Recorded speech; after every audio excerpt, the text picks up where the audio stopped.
Bonjour à tous et bienvenue sur le stand d'Hydrogen Today, ici au salon Evolution. On est avec Bruno Jamet, directeur de programme énergie propulsion au pôle de compétitivité véhicules du futur. Bonjour Laurent. On rappelle que le pôle est basé donc à la fois sur le Grand Est et sur la Bourgogne-Franche-Comté.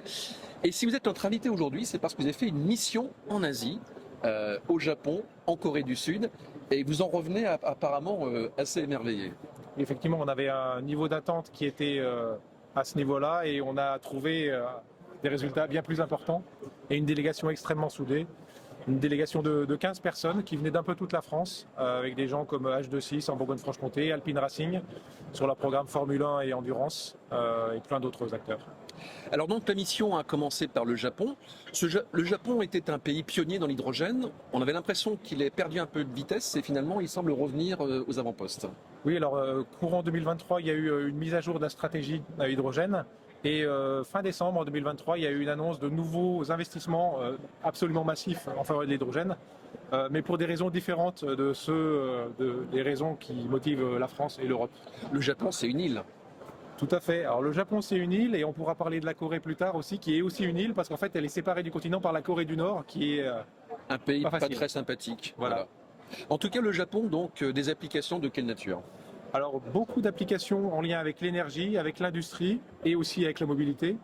Mais malgré tout, le côté Japon, on considère que tout ce qui est énergie et industrie viendra en premier parce que la mobilité, pour le moment, ça reste compliqué parce que le coût de l'hydrogène est encore un peu élevé par rapport à l'asymptote qu'il devrait atteindre. Voilà. Et surtout, c'est un hydrogène qui est importé par bateau. Tout à fait. Alors donc effectivement, comme tu disais tout à l'heure, il y a un aspect au Japon, c'est que c'est une île très montagneuse, et quand c'est pas des montagnes, c'est des villes, et du coup en fait il y a assez peu de matières premières et de ressources énergétiques.